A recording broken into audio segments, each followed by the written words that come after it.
Hey guys, welcome to Tutorial Guru. Today we'll be learning how to know if someone is active on Snapchat, and now let's dive right in. Now, to know if someone is active on Snapchat or not, first open up your Snapchat app and make sure to be logged into your account, guys. From over here, let's go to the messaging section of Snapchat, which is at the bottom left corner of the screen. You can see the messaging icon, guys. Tap on it.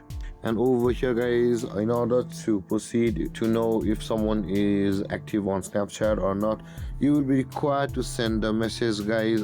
So let's send the message and let's send it. And the moment we send it, you can see the delivered option available for us just below the name of that chat. And in similar case, guys, if the person is active on Snapchat, he will have to open it, and the moment he opens it, you can see, guys, there is the delivered category 2 and the received and the open. So the fifth option where it says on my friend, there is the open.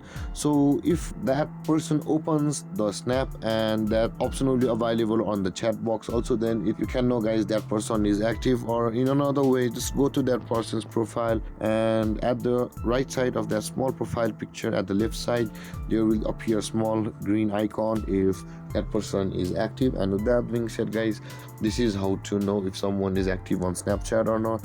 And if you have any confusions or questions regarding the topic, feel free to comment in the comment section below, and don't forget to like, subscribe, and hit that bell icon for more videos. Thank you for watching, guys. Peace.